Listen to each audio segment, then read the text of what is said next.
Hello everyone, मैं उत्कर्ष गुप्ता एक 9 pointer mechanical engineering department IIT Bombay में। हम अपनी इस जो स्पेसिफिक वॉल्यूम और प्रेशर और टेम्परेचर की सीरीज की सेकंड वीडियो लेके आए हैं, जिसमें हम स्पेसिफिकली इस बार टेम्परेचर का डिस्कशन करेंगे। हमने लास्ट वीडियो में पहले की दो प्रॉपर्टीज का डिस्कशन कर चुके हैं। अगर उन्होंने वो वीडियो नहीं देखी है so do check it out so that you have some continuity, but इसमें मेजरली टेम्परेचर का डिस्कशन करेंगे। सो अगर वो नहीं भी देखा है still you will be able to understand कि उसमें क्या डिस्कस कर रहे हैं। सो पहले यहाँ पे इस शुरुआत से बात करते हैं कि हम इसे पढ़ क्यों रहे हैं। इसका रीज़न ये है कि जो तीन हम पर्टिकुलर प्रॉपर्टीज़ हैं वो काफ़ी ज़्यादा ही कॉमनली यूज होती हैं हमारे थर्मोडायनेमिक के एनालिसिस में, और ये काफ़ी ज़्यादा ही वाइडली एप्लीकेबल है। इसलिए इनकी अंडरस्टैंडिंग होना और ये कि कैसे इनके डेफिनेशन जो हम यहाँ पे डिराइव कर रहे हैं वो हमारे ज़्यादा कॉम्प्लेक्स एनालिसिस में काम आए। सो इन चीज़ों की अंडरस्टैंडिंग होना उस समय काफ़ी इंपॉर्टेंट होगा। सो हम शुरुआत करते हैं हमारे टेम्परेचर से। टेम्परेचर पहली चीज़, टेम्परेचर इज समथिंग जो बहुत डिफिकल्ट है डिराइव अपना डिफाइन करना, बिकॉज इट्स मोर अबाउट कि हम उसकी चीज़ों को कैसे सेंस कर रहे हैं। वो हमारे सेंसरी परसेप्शन पर डिपेंड करता है। हम किसी चीज़ को गर्म या ठंडा कैसे बोलते हैं। जब हम किसी चीज़ को फील करते हैं तो हमें वो मतलब हम किसी चीज़ को टच करते हैं तो हमें फील होता है कि हाँ ये इसका टेम्परेचर हमारे किसी रेफरेंस से थोड़ा ज़्यादा है। मान लो हमारे बॉडी टेम्परेचर से उसका टेम्परेचर ज़्यादा है। अगर किसी हॉट कॉफ़ी का, तो अगर हम उसके कप को टच करेंगे तो हमें फील होगा कि हमारा उसका टेम्परेचर इससे ज़्यादा है, इसलिए हम उसे बोलते हैं कि वो हॉट है। बट अगर इन कंपेरिजन अगर हम आइस को टच करेंगे तो आइस हमारे बॉडी टेम्परेचर से कम टेम्परेचर पे है, तो हमें वो फील होता है कि वो कोल्ड है। ये चीज़ हमें फील कैसे हो रही है वो हमारे सेंसरी पे डिपेंड कर रहा है। वो हम उसी चीज़ को टेम्परेचर रिलेटिव टर्म्स में ही डिफाइन करते हैं कि ये इसके रिस्पेक्ट में ज़्यादा गर्म है या उसके रिस्पेक्ट। अब एक कॉफ़ी एक अपने मोल्टन आयरन की जो होगा उसके टेम्परेचर से तो बहुत कम है, उसके रिस्पेक्ट में देखो तो वो कोल्ड है। बट अगर हम सिर्फ कंपेयर कर रहे हैं कॉफ़ी को अपने आइस से, तो उस हिसाब से हमारा आइस वो ज़्यादा कोल्ड है इन कंपेरिजन टू कॉफ़ी, और कॉफ़ी हॉट है। सो temperature is more of a subjective thing, but still हमें साइंस में उसे यूज़ करना है तो हमें उसे कुछ रेफरेंसिंग देना पड़ेगा। इसीलिए हम यहाँ पे देखेंगे किस किस तरीके से हम उसे रेफरेंस कर सकते हैं। ये एक मेजर इशू है, ड्रॉबैक है कि टेम्परेचर को डिफाइन करना इज अ बिट डिफिकल्ट। कुछ तरीके से हम स्टैटिस्टिकल मैकेनिक्स के थ्रू, थर्मोडायनेमिक्स के थ्रू हम उसे रिलेट कर सकते हैं, उसे हम काइनेटिक एनर्जी से जोड़ सकते हैं, but still as a classical terms हम उसे काफ़ी अच्छे से डिफाइन नहीं कर सकते। अब इसमें हम इसे पढ़ क्यों रहे हैं, थर्मोडायनेमिक के टर्म्स में हमें टेम्परेचर का क्या नीड पड़ता है। उसका पहला चीज़ है कि वो हमारा हीट ट्रांसफर के रेट को गवर्न करता है। हीट ट्रांसफर का जो भी रेट होगा, जो हमारा हीट ट्रांसफर मान लो क्यू हमारी हीट वो ट्रांसफर हो रही है, वो इसके डेरिवेटिव पे डायरेक्टली प्रोपोर्शन होता है। यहाँ पे हम ग्रेडियंट पे डिपेंडेंट होता है और कंडक्शन पार्ट। तो हमारे टेम्परेचर पे कुछ ना किसी तरीके से वो डिपेंडेंट होगा। ये कंडक्शन के लिए, ये सिमिलरली अगर कन्वेक्शन होता तो हमारे वो सीधा टेम्परेचर पे डिपेंडेंट होता और टेम्परेचर के चेंज पे, और अगर वो हमारा रेडिएशन का केस होता तो वो टेम्परेचर की पावर 4 पे डिपेंडेंट होता। ओवरऑल वो टेम्परेचर पे डिपेंडेंट है, कितना फास्ट हमारा ये हीट को चेंज हो रहा है, वेरिएशन होगा, वो टेम्परेचर पे डिपेंड करता है। इसलिए टेम्परेचर हमें पता होना काफ़ी इंपॉर्टेंट है। दूसरी चीज़ क्या है कि वो किसी ऑब्जेक्ट की थर्मल एनर्जी क्या है वो उससे रिलेट करता है। थर्मल एनर्जी बेसिकली हम थोड़ा स्टैटिस्टिकल वे में निकालते हैं, बट जो हम वैल्यू निकालते हैं थर्मल एनर्जी की वो टाइम टेम्परेचर डिपेंडेंट होती है।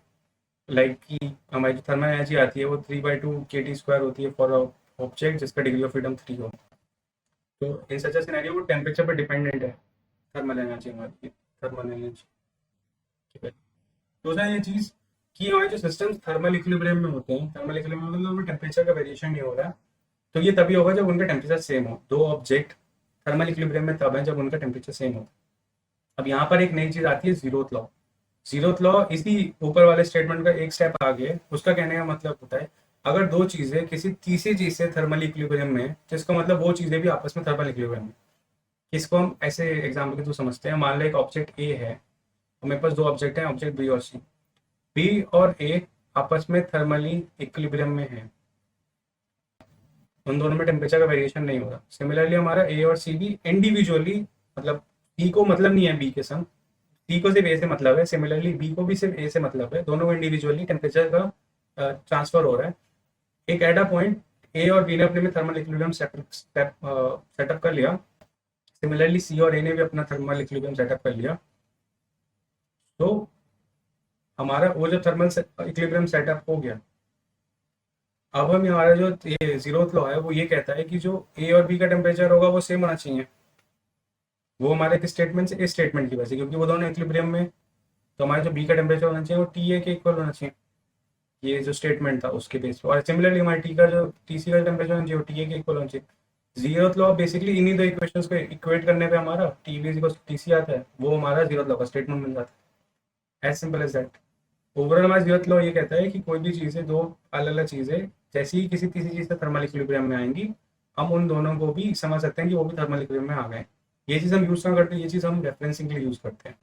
हम कोई भी चीज़ को मेजर करने के लिए क्या करते हैं, मेजरिंग डिवाइस को उस चीज़ से टच कराते हैं। मान लो तुम्हें थर्मोमीटर, थर्मोमीटर में बॉडी का टेम्परेचर यूज, तुम्हें अपनी बॉडी का टेम्परेचर पता करना है, तो थर्मोमीटर वो अपनी बॉडी के संग थर्मल इक्विलिब्रियम में लेके आता है। जितनी देर हम उस थर्मोमीटर को अपने माउथ में रखते हैं, उतनी देर में वो थर्मल इक्विलिब्रियम स्टैब्लिश करता है, उसमें फिर टेम्परेचर वेरिएशन नहीं होता है, तो उन दोनों के बीच में जो टेम्परेचर इक्वल है, फिर हम उस टेम्परेचर को किसी रेफरेंस के रिस्पेक्ट में देखते हैं। रेफरेंस जैसे हमारे पास वो थर्मोमीटर है, उस पर कुछ मार्किंग्स हैं, वो किसी न किसी चीज़ से रेफरेंस किया होगा, कैलिब्रेट करा होगा, तो हम उस किसी चीज़ से उसे कैलिब्रेट कर रहे हैं, उसको थर्मल इक्विलिब्रियम में ला रहे हैं। ओवरऑल हमारा क्या होता है कि हम उन चीज़ों को कंपेयर कर रहे हैं, और सिंस हमारी बॉडी का उस थर्मोमीटर से कैलिब्रेशन हो रहा है, गिवन द फैक्ट कि वो पहले से कैलिब्रेटेड है।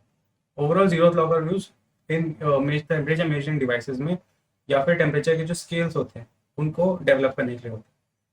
अब बात करते हैं टेम्परेचर के स्केल्स कौन से होते हैं। पहला स्केल होता है केल्विन स्केल। केल्विन स्केल जो है वो एब्सोल्यूट थर्मोडायनेमिक टेम्परेचर स्केल है। कहने मतलब ये जो टेम्परेचर देता है, वो वैल्यूज जो होती हैं वो एग्जैक्ट टेम्परेचर मानी जाती हैं। तो ये स्केल जो है, पहली बात तो सभी टेम्परेचर रेंज के लिए वैलिड है। इसका स्टार्ट होता है जीरो से, इसकी लोवेस्ट वैल्यू जीरो है, और इसकी वैल्यू कहीं तक भी जा सकती है। जब कोई ऑब्जेक्ट जीरो केल्विन, पहली बात इसका ऐसा यूनिट केल्विन है, केल्विन स्केल की यूनिट केल्विन के से डिनोट होती है। तो कोई भी ऑब्जेक्ट अगर जीरो केल्विन पे जीरो के पे है, तो वो उस पर जो भी मॉलिकुलर मोशन होगा, मतलब उस ऑब्जेक्ट के अंदर जो भी सब एटॉमिक लेवल पे चीज़ें हो रही हैं, वो सब रुक जाती हैं। यही उसकी बेसिक डेफिनेशन है। ये ऐसा सिनेरियो तभी केल्विन स्केल, मतलब केल्विन का जीरो टेम्परेचर होता है, जब वो चीज़ों के अंदर कोई भी मोशन ना हो, किसी भी टाइप का मोशन ना हो। इसी को ही हम केल्विन स्केल का जीरो केल्विन बोलते हैं, वो पर्टिकुलर स्टेट के लिए। अब केल्विन स्केल का ही इंपीरियल वर्जन होता है रैंकिंग स्केल। बेसिकली हर हम जो भी ऐसा यूनिट बनाए हैं, उसका एक इंपीरियल वर्जन भी होता है, जैसे सेल्सियस और फ़ारेनहाइट। सेल्सियस और फ़ारेनहाइट को हम अभी डिस्कस करेंगे। इसी तरीके से केल्विन जो है वो एसआई वर्जन है, और एसआई वर्जन का ही एक इंपीरियल वर्जन भी है, जो वो है रैंकिंग स्केल। अब रैंकिंग स्केल और केल्विन स्केल में कोई बहुत खास ज़्यादा डिफरेंस नहीं है, बस ये कि जो हमारा रैंकिंग स्केल है वो अ, हमारे केल्विन स्केल का स्केल्ड वर्जन है। स्केल्ड इन द सेंस, ये हम इक्वेशन के थ्रू इन दोनों को रिलेट कर सकते हैं। मैं जो भी टेम्परेचर केल्विन में डालूंगा, अगर मैं उसका 1.8 टाइम्स करने पर मुझे रैंकिंग का टेम्परेचर मिल जाएगा। यानी कि जो भी टेम्परेचर इसका है, उसका 1.8 टाइम्स जो टेम्परेचर होता है वो रैंकिंग का टेम्परेचर होता है। तो ओवरऑल क्या होगा, फिर मेरा टेम्परेचर जीरो का होगा रैंक केल्विन और जीरो रैंकिंग पे। कहने का मतलब 0 degree Rankine is equals to 0 kelvin. But उसके बाद जो भी टेम्परेचर हमारा बढ़ेगा, उन दोनों के बीच में 1.8 का रेशियो रहेगा, डिफरेंस, मतलब ओवरऑल रेशियो रहेगा। बट बात यह है कि रैंकिंग का स्केल मोस्टली यूज नहीं होता। रैंकिंग का स्केल यूज ना होने का बेसिक रीजन ये है कि ज़्यादातर जगहों पर ऐसा यूनिट यूज होता है, पाउंड बहुत ही कम जगह यूएस सिस्टम में यूज होता है। सो मोस्टली हम लोग उसे अपने टेक्स्ट बुक्स में नहीं पढ़ते। अगर तुम कोई फॉरेन ऑथर की बुक्स पढ़ रहे हो या कोई और ऐसी बुक्स पढ़ रहे हो जो जो इंपीरियल सिस्टम को यूज कर रही है, इन सच अ सिनेरियो तो मैं रैंकिंग स्केल देखने को मिल सकता है। बट स्टिल वो लोग भी ट्राई करते हैं कि वो रैंकिंग स्केल की जगह नॉर्मल हमारे केल्विन स्केल को यूज करें। बट फॉर योर नॉलेज, ये चीज़ पता होना काफ़ी अच्छा है कि ये दोनों का बीच में रिलेशन क्या है। अब हम बात करते हैं दूसरे स्केल की, वो है हमारा सेल्सियस स्केल। सेल्सियस स्केल क्या है, वो टेम्परेचर को ऐसे डिफाइन करता है कि उसमें जो जीरो पॉइंट होता है ना, जो जीरो, पहली बात तो सेल्सियस की ऐसा यूनिट जो होती है, ऐसा यूनिट मतलब जो उसका यूनिट होता है वो सेल्सियस होता है। हमारे सेल्सियस स्केल का जो यूनिट होता है वो सेल्सियस होता है। तो उसका जो 0 डिग्री सेल्सियस होगा, वो बेसिकली जीरो आइस पॉइंट को डिफाइन करता है वाटर के। वाटर का आइस पॉइंट क्या होता है, वो टेम्परेचर जिसपे उस पानी बर्फ में कन्वर्ट होता है। पानी बेसिकली आइस प्लस अपना एम्बियंट एयर इक्विलिब्रियम में हूँ एट 1 बार, ये आइस पॉइंट होता है। सो हमारा जो 0 डिग्री सेल्सियस होगा, वो पॉइंट है जिसपे ये दोनों इक्विलिब्रियम पे, और ये बेसिकली केल्विन स्केल पे करस्पॉन्ड करता है 273.15 केल्विन। ये हमारा पॉइंट, आइस पॉइंट, इस टेम्परेचर पे आता है। कहने का मतलब हमारा जो सेल्सियस वाला स्केल है, उसका जो जीरो पॉइंट है, और जो हमारे केल्विन वाले का जीरो स्केल है, उन दोनों के बीच में इतने का डिफरेंस है। केल्विन का स्केल का नीचे और इसकी वैल्यू साथ है। सो बेसिकली हम इस सेल्सियस स्केल को उसमें केल्विन स्केल से कैसे निकाल सकते हैं? सिंपल, उसे शिफ्ट कर दो। जो भी हमारा टेम्परेचर केल्विन में आएगा उसमें से हम इसमें से बस ये वैल्यू माइनस कर देंगे, तो बेसिकली ये उसमें चेंज हो जाएगा। लीनियरली शिफ्ट कर रहे हैं, सिर्फ एक वैल्यू चेंज करने हैं, तो ये दोनों को लीनियर प्रोपोर्शनल एक दूसरे से अभी भी, पर शिफ्टेड है। तो इसका बेसिक एग्जांपल क्या है? अगर मैं इसमें वैल्यू केल्विन के टर्म्स में 273.5 डाल दूं, तो ये माइनस जब होगा 273.5 से 15 से, तो ये बेसिकली मुझे जीरो देगा। जो जीरो पॉइंट होता है, जीरो पॉइंट केल्विन स्केल में इतना होता है। और मान लो मैं हमारा जो बॉइलिंग पॉइंट है, बॉइलिंग पॉइंट कितना होगा इसके अपने केल्विन स्केल में होता है वो 373.15। हम उसमें डिफरेंस कर रहे हैं 273.15 का। ओवरऑल मेरे पास कितना आ रहा है? 100 डिग्री सेल्सियस। यही हमारा बॉइलिंग पॉइंट होता है at this ambient pressure, boiling temperature है ये। इसी हिसाब से हम 100 डिग्री सेल्सियस को बॉइलिंग टेम्परेचर डिफाइन करते हैं, जबकि वो रैंकिंग के मतलब केल्विन के टर्म्स में होने चाहिए। केल्विन के टर्म्स में 373 पे होता है। सो ओवरऑल हमारे क्या है, हम जो भी टेम्परेचर ले रहे हैं सेल्सियस स्केल में और अपने केल्विन स्केल में, उनमें ज़्यादा कोई फर्क नहीं है। वो बढ़ेगा तो दूसरा भी उतने ही प्रोपोर्शन से बढ़ेगा। बस फर्क ये है कि इन दोनों के बीच में कुछ मार्जिन बना रहेगा डिफरेंस। वो डिफरेंस को हम अपने हिसाब से शिफ्ट कर सकते हैं। तो है वो कि सेल्सियस और केल्विन के बीच में जो रिलेशन है वो क्लियर है। अब हम अगले वाले की स्केल की बात करते हैं, फ़ारेनहाइट की। सिर्फ मैंने बोला था कि सेल्सियस और फ़ारेनहाइट एक दूसरे के ही काउंट मतलब इंपीरियल और एसआई वर्जन है। मतलब Celsius is more towards SI version और जो फ़ारेनहाइट है वो इंपीरियल इंपीरियल वर्जन है। यहाँ से एसआई घटा सकते हैं, यहाँ पे से यूनिट है। तो जैसे हमारा क्या हो रहा था सेल्सियस स्केल में, जो था कि हम केल्विन के संग कुछ डिफरेंस करने के हम सेल्सियस पे पहुंचे थे। सिमिलरली फ़ारेनहाइट में भी ऐसी होगा, बट हम क्या पे किस स्केल से रेफरेंस कर रहे हैं वो हमारा है रैंकिंग वाला। रैंकिंग वाला इंपीरियल सिस्टम है, वो उसकी कॉपी है, केल्विन की कॉपी है। सिमिलरली हमारे फ़ारेनहाइट इंपीरियल सिस्टम में सेल्सियस की कॉपी है। तो इसीलिए हम यहाँ पे अपने रैंकिंग स्केल से कुछ डिफरेंस कर रहे हैं। वो डिफरेंस कितना कर रहे हैं वो स्पेसिफिकली इतना है, 459.67। हमारा टेम्परेचर जो जो फ़ारेनहाइट में आएगा वो इसके करस्पॉन्डिंग होता है। तो अब हम यहाँ पे क्या है कि हमें जो भी कोई भी टेम्परेचर निकालना होगा तो हम रैंकिंग स्केल पे टेम्परेचर जो भी होगा उसमें से इतनी वैल्यू माइनस करके फ़ारेनहाइट में निकाल सकते हैं। अब बात ये है कि सिंस हम रैंकिंग तो यूज़ नहीं करते, हम जनरली क्या हमारे यहाँ मोस्टली कौन सा स्केल यूज़ होता है? सेल्सियस। अगर हम साइंटिफिक कैलकुलेशन की बात करोगे तो वहाँ पे मैक्स टू मैक्स स्केल में यूज़ होगा। फ़ारेनहाइट भी कभी कभी यूज़ होता है, जैसे बॉडी टेम्परेचर के लिए 98.8 हमारा बॉडी टेम्परेचर, हम जनरली फ़ारेनहाइट स्केल पे लेते हैं।